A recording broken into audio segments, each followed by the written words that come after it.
ওকে, অষ্টম শ্রেণীর 5 নম্বর সম্পাদ্য দেখো, অষ্টম শ্রেণীর গণিতের সম্পাদ্য 5, এটা অষ্টম অধ্যায়। হ্যাঁ, কোনো চতুর্ভুজের দুটি সন্নিহিত বাহুর দৈর্ঘ্য ও 3টি কোণ দেওয়া আছে, চতুর্ভুজটি আঁকতে হবে। তাহলে দুটি বাহু যে দেওয়া আছে, এই বাহু দুটির মাপ দেওয়া নেই। এই তোমরা এইদিকে দেখো, বাহু দুটার মাপ দেওয়া নাই আর কোণগুলোরও মাপ দেওয়া নাই। আমরা বাহুগুলোর একটা নির্দিষ্ট মাপ দিয়ে দিই। ধরো এই যে এ বাহুটা নিলাম 5 সেন্টিমিটার, কত সেন্টিমিটার? 5 সেন্টিমিটার। বিটা নিলাম ধরো 4 সেন্টিমিটার, বিটা হচ্ছে 4 সেন্টিমিটার। তারপরে কোণগুলো আমরা অঙ্কন করি, কোণগুলোর মাপ দেওয়া নাই। আমরা একটা নিলাম ধরো 60 ডিগ্রি,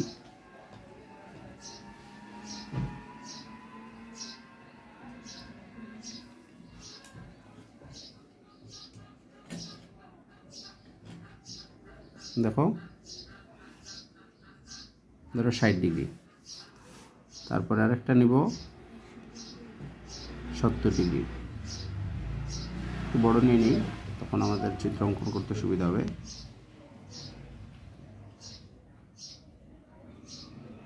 70, তারপরে আরেকটা নিয়ে নিলাম 100 ডিগ্রি,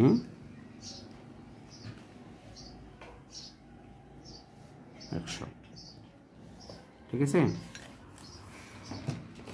তাহলে এই 3টে কোণ দিয়ে আমরা চতুর্ভুজটা অঙ্কন করি, 60, 70 আর 100। হ্যাঁ,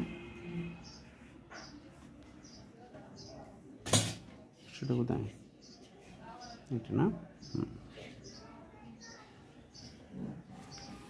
এই হচ্ছে 3টি কোণ আমরা অঙ্কন করলাম। হ্যাঁ, এই সবাই বুঝতেছি? ওকে,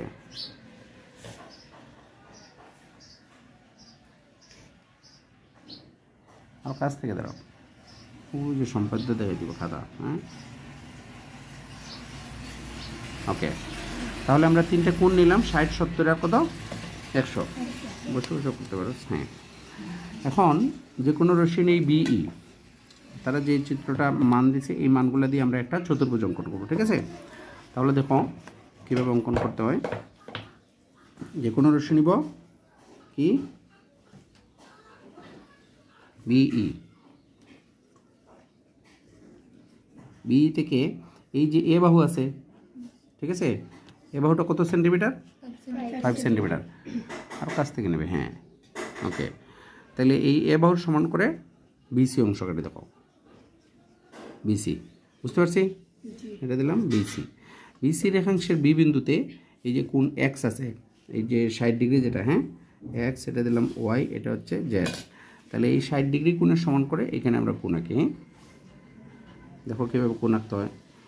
প্রথমে এইদিকে আমরা এই ব্যাসার্ধটা নেব, নিয়ে এখানে একটা বৃত্তচাপ অঙ্কন করে বি বিন্দুতে বসে এই দিক থেকে ধরতে হবে, নাহলে তো স্টুডেন্টও ভুল বুঝবো, উল্টা বুঝবো। হ্যাঁ, ওই দিক থেকে ধরলেন। ওকে, তাহলে এই যে 60 ডিগ্রি ধরো, এই কোণটা নিলাম। হ্যাঁ, এই হচ্ছে 60 ডিগ্রি।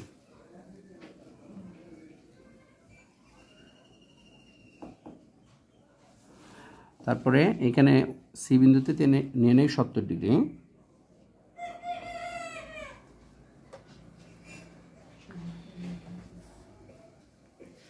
সি বিন্দুতে কত ডিগ্রি? 70 ডিগ্রি। এই সবাই বুঝতেছি? ওকে,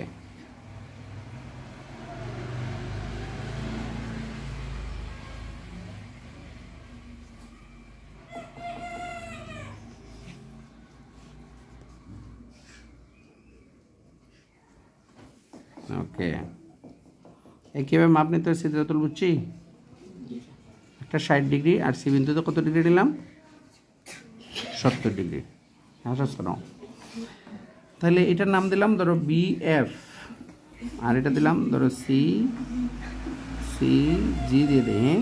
তাহলে এবার আমরা এই যে বি আছে 4 সেন্টিমিটার, দেখো বি বাহুটা কত ছিল? এটা বুঝছি। এখানে নিলাম 60 ডিগ্রি, এটা 70 ডিগ্রি। এখন এই যে বি 4 সেন্টিমিটার আছে, এই 4 সেন্টিমিটারের মাপ নেই।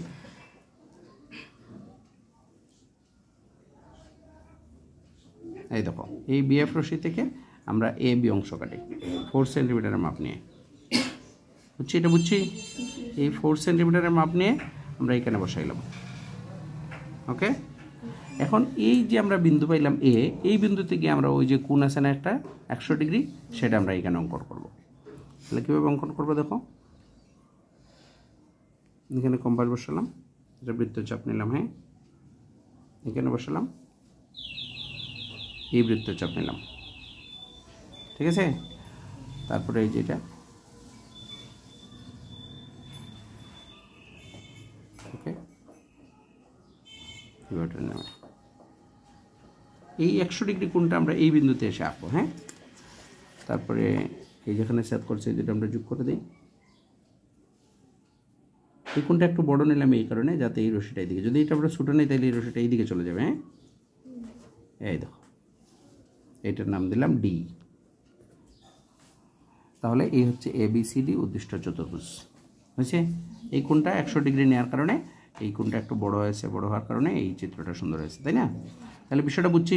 আমরা আবার একটু বলি, যে কোনো রশ্মি BE নেই, BE থেকে এই যে এর সমান করে BC অংশ কাটে, BC রেখাংশের বি বিন্দুতে কোণ X এর সমান করে 60 ডিগ্রি কোণাকে CBF, আবার সি বিন্দুতে O এর সমান করে কোণাকে BCG।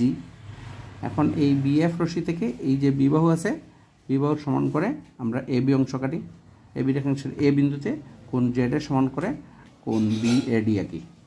ওকে, এই AD রশ্মি CG কে D বিন্দুতে ছেদ করে, তাহলে ABCD উদ্দিষ্ট চতুর্ভুজ। বুঝতে পারছি সবাই? ওকে, এটা করো নিজে নিজে।